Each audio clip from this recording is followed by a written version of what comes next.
ونصلي ونسلم على رسوله الكريم أما بعد فأعوذ بالله من الشيطان الرجيم بسم الله الرحمن الرحيم قل يا أيها الناس قد جاءكم من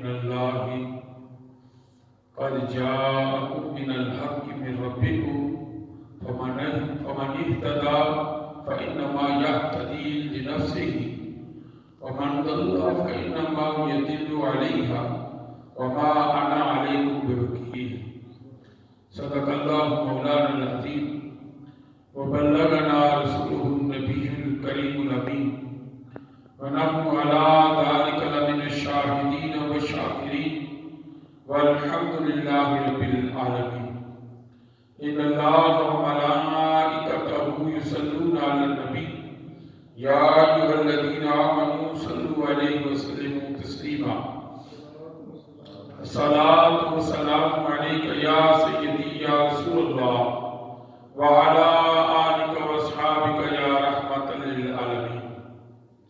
معزز سامعین، آج ہم سورہ یونس، سورہ ہود اور سورہ یوسف کے حوالے سے گفتگو کریں گے۔ یہ مکی صورتیں ہیں، ان میں اختصار ہے لیکن فصاحت و بلاغت زیادہ ہے۔ تو سورہ یونس کے حوالے سے یہ مکی صورت ہے، اس میں 109 آیات اور 11 رکوع ہیں۔ اس کی وجہ تسمیہ نام کی یہ ہے کہ اس میں حضرت یونس علیہ السلام کا تذکرہ ہے، اور اس لحاظ سے اس کا نام سورہ یونس رکھا گیا ہے۔ اس کا بنیادی موضوع ہے بنیادی ارکان، عقائد پر خصوصی بحث کی گئی، چونکہ جتنی مکی صورتیں ہیں زیادہ تر عقائد پہ ڈسکس کرتی ہیں، کیونکہ مشرکین مکہ جو ہے نہ تو وہ آخرت پہ یقین رکھتے تھے، نہ اللہ کی وحدانیت پہ یقین رکھتے تھے، نہ ان کا فرشتوں پہ یقین تھا، کتابوں کے بارے میں تو ان کے ذہنوں و خیال میں بھی نہیں تھا، تو اللہ کے نبی کے بارے میں بھی وہ تذبذب کا شکار تھے۔ تو اللہ پاک نے سورہ مبارکہ میں عقائد کے حوالے سے ان کی اصلاح کی ہے، اور پھر اللہ پاک نے فرمایا کہ ہم نے ہر امت کے لیے رسول بھیجا۔ یہ نہیں ہے کہ کسی کو بغیر سمجھائے بجائے اس کو جنت میں پھینک دیا، ایسا نہیں ہے، بلکہ ہر امت کے لیے ایک رسول آیا ہے۔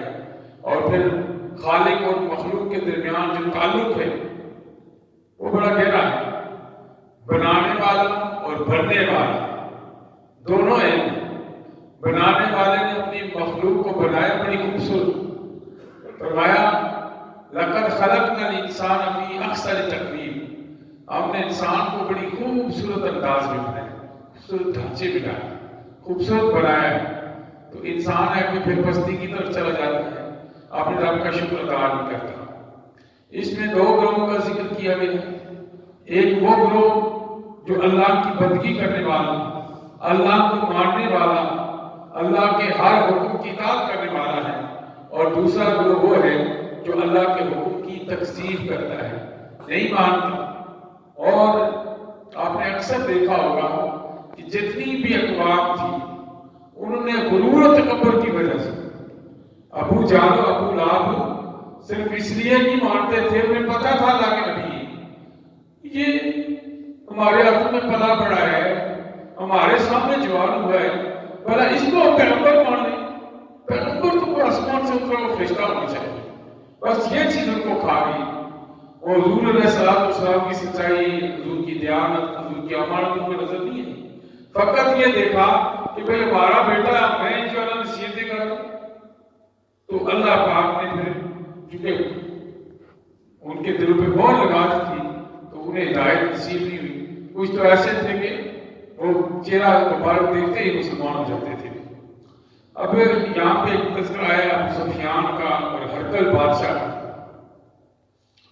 ہرقل بادشاہ نے جب ان کے پاس حضور صلی اللہ علیہ وسلم کا پیغام پہنچا تو پوچھا کہ یہاں پہ کوئی ایسا بندہ ہے جو مکہ سے آیا ہو یا عرب سے آیا ہو؟ تو کہا گیا ہاں جی بھی ایک ابو سفیان سب تھے. تو بہت ساری باتوں میں انہوں نے کہا کہ کیا وہ جھوٹ بولتے ہیں؟ کبھی انہوں نے جھوٹ بولا؟ تو انہوں نے کہا نہیں، جھوٹ نہیں بولتے. اس نے کہا پھر کوئی آدمی جھوٹا نہیں ہو سکتا، نبی جو ہے وہ جھوٹا نہیں ہوتا. لہذا حقیقت یہی ہے کہ یہ سچ بولتے ہیں اور اللہ کے نبی ہیں. تو اللہ پاک نے فرمایا آخر میں سورہ مبارکہ کے قُلْ يَا أَيُّهَا النَّاسُ، اے محبوبہ فرمائیے کہ لوگو قَدْ جَاءَكُم مِّنَ الْحَقِّ مِن رَبِّكُم، تمہارے رب کی طرف سے تمہارے پاس حق آ گیا ہے. فَمَنِ اهْتَدَىٰ فَإِنَّمَا يَهْتَدِي لِنَفْسِهِ، جس نے ہدایت پکڑی تو اس نے اپنے لیے ہدایت پکڑی. اللہ پہ کوئی احسان نہیں کر رہا ہے، رسول پہ کوئی احسان نہیں کر رہا ہے، اس نے ہدایت صرف اپنے لیے پکڑی ہے. وَمَنْ ضَلَّ فَإِنَّمَا يَضِلُّ عَلَيْهَا، اور جو کوئی گمراہی اختیار کرتا ہے تو گمراہی بھی اسی کے ساتھ ہے. وَمَا أَنَا عَلَيْكُمْ بِوَكِيلٍ، تو میں تمہارا نگہبان نہیں ہوں، تمہارا ذمہ دار نہیں ہوں، میرا کام ہے میسج کو کنوے کرنا. اللہ نے محبوب صلی اللہ علیہ وسلم سے فرمایا کہ آپ ان کے ذمہ دار نہیں ہیں، بلکہ آپ کا کام تھا ان تک اللہ کا پیغام پہنچانا. اور پھر فرمایا یا ایھا الناس، اے لوگوں، قد جاءتکم موعظۃ من ربکم، تمہارے پاس اللہ کی طرف سے ہدایت دینے والی، رہنمائی کرنے والی کتاب آ چکی ہے. شفاء لما فی صدور، جو تمہارے سینوں کے لیے بھی شفا کا باعث ہے. ہدی و رحمۃ للمؤمنین، یہ ہدایت اور رحمت ہے مومنین کے لیے. قل بفضل اللہ و رحمتہ، محبوب آپ فرما دیجیے کہ اللہ کا فضل ہے اور اللہ کی رحمت ہے. یہ قرآن کیا ہے؟ اللہ کا فضل و رحمت ہے جو تمہارے پاس تمہاری ہدایت کے لیے آیا ہے. تو اس سورہ مبارکہ میں چونکہ یونس علیہ السلام کا تذکرہ ہے، تو حضرت یونس علیہ السلام اللہ کے بڑے پیارے پیغمبر ہیں. اپنی قوم کو دعوت و تبلیغ کرتے رہے. پھر آخر ایک دن دعا کی، یا اللہ ان کو دبا و برباد کر. نہیں بات سکتے تھے، دعا کرنے کے بعد نکل پڑے. اللہ کی طرف سے وحی نہیں آئی، وحی سے پہلے ہی نکل گئے. ادھر آسمان پہ آندھی اور طوفان کے آثار نمودار ہونے لگے. لوگوں نے کہا یونس تو چلے گئے بدعا کر کے. وہ سارے کا سارا جو مجمع تھا وہ گراؤنڈ میں اکٹھا ہوا، اجتماعی نے توبہ شروع کر دی. ادھر حضرت یونس علیہ السلام چلے گئے تھے، تو آپ جو نینوا کے مقام پہ کشتی پہ سوار ہوئے. جب کشتی میں سوار ہوئے تو کشتی ہچکولے کھانے لگی. انہوں نے کہا بھائی وزن زیادہ ہے تو کسی ایک کو قربانی دینی پڑے گی. اب قرآن نکالا گیا. پہلے بھی کیونکہ آپ بڑے بزرگ نظر آتے تھے، بڑے وزادار تھے، تو قرآن جب نکالا تو ان میں حضرت یونس کا نام ہے. پھر انہوں نے کہا کہ یہ بزرگ اللہ کے نیک بندے، کسی اور کا. پھر نکالا، پھر حضرت یونس کا نام. تیسری بار جب نکالا تو اس وقت حضرت یونس کا نام آیا تو آپ سمجھ گئے کہ اللہ کی طرف سے کوئی حکمت ہے. آپ نے فرمایا مجھے پھینک دو، کوئی مسئلہ نہیں، یہ کوئی درس کی بات ہے. جب آپ کو پھینکا گیا تو مچھلی نے آپ کو نگل لیا. مچھلی نے نگل لیا اور کوئی عرصہ آپ مچھلی کے پیٹ میں رہے اور یہ دعا پڑھتے رہے، لا الہ الا انت سبحانک انی کنت من الظالمین. پھر اللہ پاک نے مچھلی کے پیٹ سے آپ کو نکالا، پھر دوبارہ تخت و تاج و عزت و ناموری عطا کی. تو اللہ پاک جو چاہے کر سکتا ہے، وہ مالک ہے. مچھلی کے پیٹ میں جو ایک لمحہ بھی نہیں زندہ رہنے دیتی، اللہ نے کئی دنوں تک حضرت یونس علیہ السلام کو محفوظ رکھا. تو یہ رب کا کام ہے، رب کا نظام ہے. تو اس میں رب کے نظام میں کوئی پتہ یہ کہے کہ مجھے اختیار ہے یا میں اپنے عقل و شعور سے معفو، یہ ممکن نہیں. سورہ ہود یہ بھی مکی صورت ہے، اس میں 123 آیات ہیں اور 10 رکوع ہیں. اس صورت میں حضرت ہود اور ان کی قوم کا تذکرہ ہے. قرآن کی عظمت اور شان بیان کی گئی، توحید کے دلائل دیے گئے. قرآن کا پورا چیلنج ہے. جس طرح سورہ بقرہ میں ہے کہ تم 2 آیتیں لے آؤ، تم 4، اس میں بھی 10 آیات، ایک سورت کا ہے، یہ 10 سورتوں کا ہے، پھر 10 آیات کا ہے. اللہ نے چیلنج کیا کہ تم اس جیسی کوئی کلام لاؤ اگر تمہیں شک ہے. ہمیشہ کفار یہ کہتے بھئی یہ پرانے زمانے کی کہانیاں ہیں، کس سے؟ حالانکہ ان کو پتہ تھا حضور علیہ السلام نے نہ دنیاوی تعلیم حاصل کی، نہ کس ملک سے کئی بار گئے، کوئی عجیب کتاب لے کے آتے، ایسا کچھ نہیں تھا، پھر بھی ڈراپ کرتے تھے اور جھوٹ بولتے تھے۔ اللہ پاک نے اس کا بھی قرآن میں چیلنج دیا۔ اور یہاں پہ بھی دو گروہوں کا ذکر ہے، ایک آخرت پہ ایمان لانے والے ہیں اور ایک دنیا دار۔ اس میں مختلف انبیاء کے تذکرے ہیں، اور پھر اللہ پاک نے فرمایا ان الذین قالوا ربنا اللہ ثم استقاموا، جو لوگ اللہ کا کہتے ہیں کہ اللہ ایک ہے، اللہ پر ایمان رکھتے ہیں اور کہتے ہیں ہمارا رب اللہ ہے، ثم استقاموا، پھر اس پہ قائم رہ جاتے ہیں، پھر جب قائم رہتے ہیں تو اللہ کی رحمتیں اور اس کا کرم نازل ہوتا ہے۔ اس میں حضور علیہ السلام سے پوچھا کہ آپ بڑھاپا چھا رہا، بڑھاپے کی طرف زیادہ جا رہے ہیں، تو حضور نے فرمایا مجھے سورہ ہود نے برا کر دیا ہے، چونکہ یہاں پہ ڈائریکٹلی اللہ پاک نے کفار و مشرکین کے جو عقائد تھے اور کفار و مشرکین کی جو سختیاں تھی، ظلم تھے، جبر تھے، اور اللہ پاک کی طرف سے ان کو جو ہدایات دی گئی ان کے حوالے سے تذکرے ہیں۔ اور یہ سرکش قوموں کی جو گرفت ہے اسی میں آئی ہے۔ اللہ کا عذاب کیسے آتا ہے، تمہارے دل کو کیسے مضبوط کر دیا، حضور صلی اللہ علیہ وسلم نے فرمایا۔ اور اللہ پاک نے حضور صلی اللہ علیہ وسلم کو استقامت عطا فرمائی، اور سورہ ہود کے بارے میں فرمایا کہ مجھے اس نے برا کر دیا ہے، یعنی اس کے اتنا اثر ہے مجھ پر۔ تو چونکہ قرآن جب نازل ہو رہا تھا ابھی اس کا اثر ہے، آپ کبھی ڈائریکٹ آپ قرآن پڑھیں نا، آپ یقین کریں محسوس یہ ہوتا ہے کہ مجھ پہ ہی جو ہے نا نصیحت کی جا رہی ہے، مجھے بتایا جا رہا ہے، تو یہ قرآن کا ایک اثر ہے۔ تو اسی طرح سورہ یوسف ہے، یہ مکی صورت ہے، اور اس میں 111 آیات ہیں، 12 رکوع ہیں۔ اس میں حضرت یوسف علیہ السلام کا تذکرہ ہے۔ حضرت یوسف کا بڑے شوق سے لوگ تذکرہ سنتے بھی ہیں، پڑھتے بھی ہیں۔ تو اللہ پاک نے یہاں پہ بھی اپنی قدرت کے جو اظہار ہے کو بیان کیا ہے، کیسے ایک چھوٹا بچہ، خوبصورت ترین بچہ، حضور فرماتے ہیں کہ دنیا کا حسن اگر ماپا جائے تو 9 حصے حضرت یوسف علیہ السلام کو ملا ہے اور ایک حصہ ساری دنیا کو ملا ہے۔ اتنا خوبصورت اللہ پاک نے حضرت یوسف علیہ السلام کو بنایا تھا۔ اور پھر ان کے بھائی ان سے حسد کرنے لگے ان کی خوبصورتی کی وجہ سے، باپ کے پیار کی وجہ سے۔ اور حضرت یعقوب علیہ السلام کے 12 بیٹے تھے، ان میں سے ایک وہ بیٹے تھے جو حضرت یوسف علیہ السلام کی والدہ تھی، بچپن میں ہی ان کا انتقال ہو گیا۔ تو پھر حضور علیہ السلام حضرت یوسف علیہ السلام کی سے دست زیادہ ہی تھی، ایک تو والدہ نہیں تھی اور دوسرا آپ کی نظر میں یہ تھا کہ یہ جو اللہ کا برگزیدہ بندہ ہے، چونکہ پیغمبر کو تو پتہ ہوتا ہے۔ پھر بھائیوں نے حسد کی وجہ سے ان کو بلایا، ساتھ لے کے شکار پہ، وہاں پہ تشدد کیا، کنویں میں ڈال دیا۔ کنویں میں آپ پر وحی نازل ہوتی ہے اور کہا جاتا ہے کہ آپ خاموش رہو، ہم نے آپ کو چن لیا ہے ایک بڑے مقصد کے لیے۔ پھر جب وہ کنویں سے باہر نکلتے ہیں، ایک قافلہ آتا ہے، وہ قافلہ کس طرح آتا ہے یہ اللہ کی قدرتیں بیان کی گئی ہیں، بڑا طویل واقعہ ہے۔ جب قافلہ آتا ہے، قافلے والے اٹھاتے ہیں آپ کو مصر میں لے جاتے ہیں، اور مصر میں ایک بازار ہے، وہاں پہ غلاموں کو بیچا جاتا ہے۔ اس بازار میں اس دن عزیز مصر بھی آ جاتا ہے، وہ دیکھتا ہے ایک حسین و جمیل بچہ بک رہا ہے، اس نے کہا کتنی قیمت ہے؟ انہوں نے کہا 4000 روپیہ جس طرح کی دینار۔ وہ اس نے ادا کی اور لے گیا بچے کو۔ بعد میں ان کے گھر پلا بڑا عزیز مصر کا جو وزیر اعظم ہوتا تھا، سارے اختیارات جو بادشاہ تھا اس کے عزیز مصر کے پاس ہوتے تھے۔